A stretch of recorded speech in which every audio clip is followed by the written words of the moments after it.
नमस्कार। उल्का से गंगा प्रवाहन भाग 3। प्रवाहन मर चुका था। उसके ब्रह्मवाद और उसके पुनर्जन्म या पितृयानवाद की विजय दुंदुभि सिंधु से सदा नीरा गंडक के पार तक बज रही थी। यज्ञों का प्रचार अब भी कम नहीं हुआ था, क्योंकि ब्रह्मज्ञानी उन्हें करने में खास तौर पर उत्साह प्रदर्शन करते थे। क्षत्रिय प्रवाहन के निकाले ब्रह्मवाद में ब्राह्मण बहुत दक्ष हो गए थे। इसमें कुरु के याज्ञवल्क की बड़ी ख्याति थी।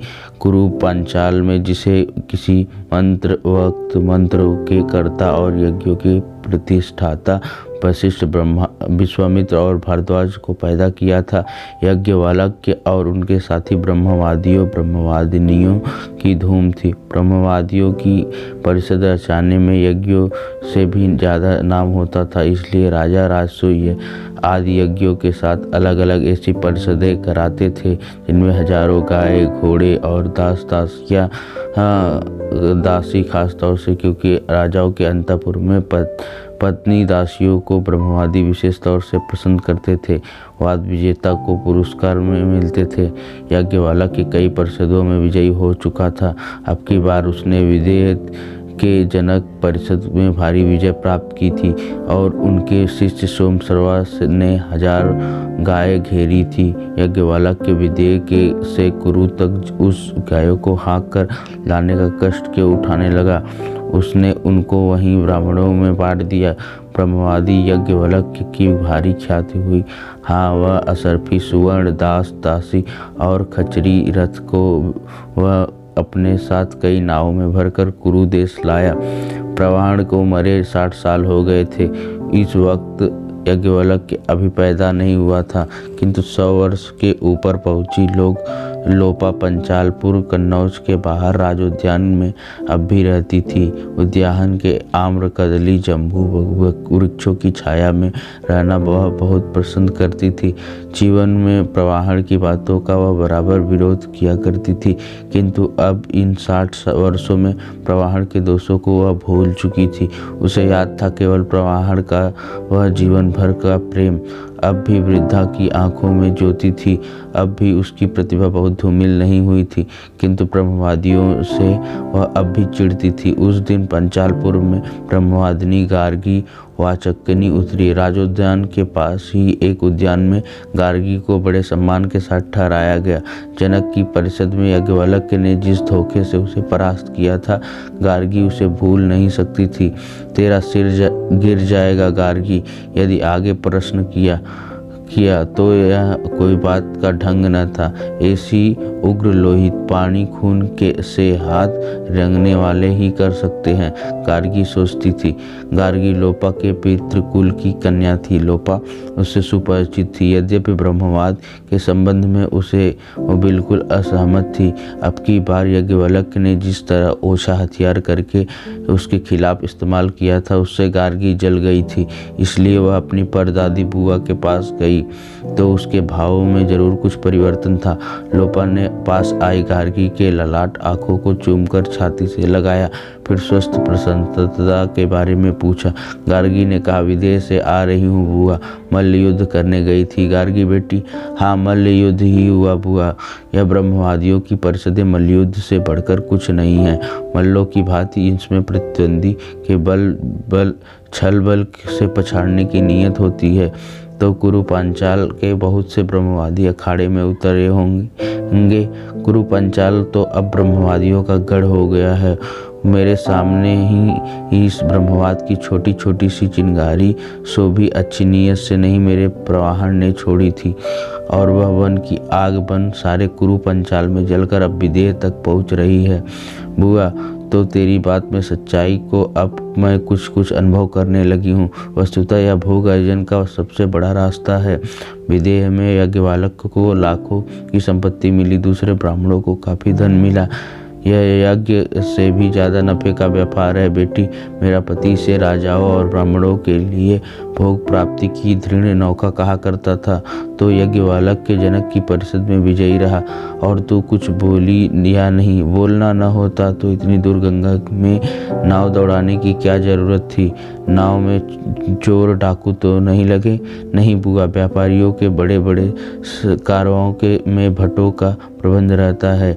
हम ब्रह्मवादी इतने मूर्ख नहीं कि अकेले दुकेले अपने प्राणों को संकट में डालते फिरे। और यज्ञवालक ने उस सबको परास्त कर दिया।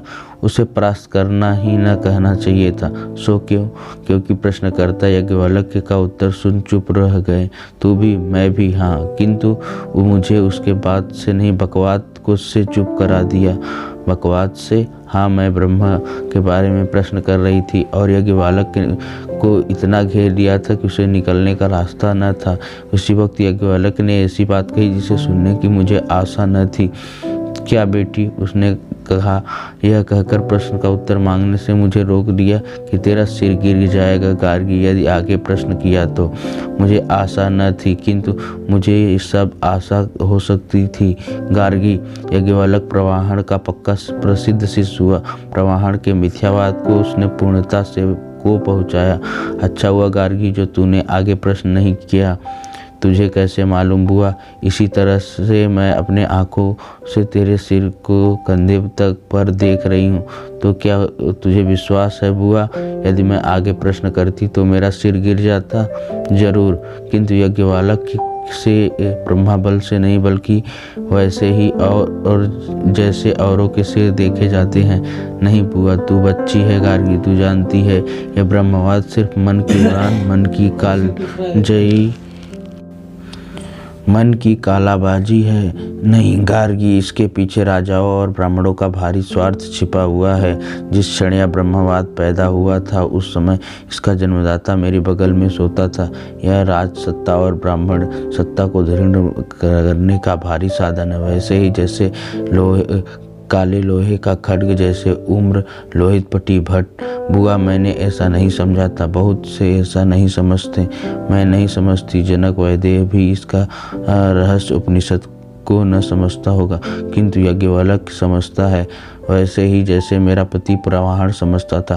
प्रवाहण को किसी देवता, देवलोक, पितृलोक, यज्ञ और ब्रह्मा आदि में विश्वास नहीं था। उसे विश्वास था सिर्फ भाग में, और उसने अपने जीवन के एक क्षण को उस भाग के लिए अर्पण किया। मरने के दिनों से 3 दिन पहले विश्वामित्र कुलीन पुरोहित की सुवर्ण केसी कन्या उसके रानीवास में आई। बचने की आशा न थी तो भी वह 20 वर्ष की सुंदरी से प्रेम करता रहा। गायों को दान कर विदेह राज की दी हुई सुंदर दासियों को यज्ञवालक अपने साथ लाया है बुआ। मैंने अभी कहा कि वह प्रवाहण का पक्का चेला है। देखा ना उसका ब्रह्मवाद? और यह तो तूने दूर से देखा। यदि नज़दीक से देखने का मौका मिलता तो देखती बेटी। तो बुआ, तू सचमुच समझती है यदि मैं आगे प्रश्न करती तो मेरा सिर गिर जाता? निसंदेह, किंतु यज्ञवालक के ब्रह्मा तेज से नहीं बेटी। दुनिया में कितने ही के सिर चुपचाप गिरा दिए जाते हैं। मेरा सिर चकराता है बुआ आज, और मेरा सिर तब तक से चकराता है जब से मैंने होश संभाला।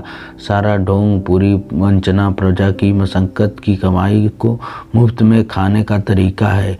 यह राजवाद, ब्रह्मवाद, यज्ञवाद प्रजा को कोई इस चाल से तब तक नहीं बचा सकता जब तक वह खुद सचेत न हो, और उसे सचेत होने देना इन स्वार्थियों की पसंद नहीं है। क्या मानव हृदय में हमें इस वंचना से घृणा करने की प्रेरणा नहीं देगा बेटी? मुझे एकमात्र उसी की आशा है। धन्यवाद। आज से 108 पीढ़ी वर्ष पहले की यह कहानी है, जबकि ऊपरी अंतर्वेद के उपनिषद के ब्रह्मज्ञान की रचना आरंभ हुई थी। उस वक्त तक उद्यान और असली लोहा भारत में प्रचलित हो चुका था। धन्यवाद। उम्मीद है कहानी आपको पसंद आ रही होगी। कृपया लाइक करें, शेयर करें, कमेंट करें। धन्यवाद।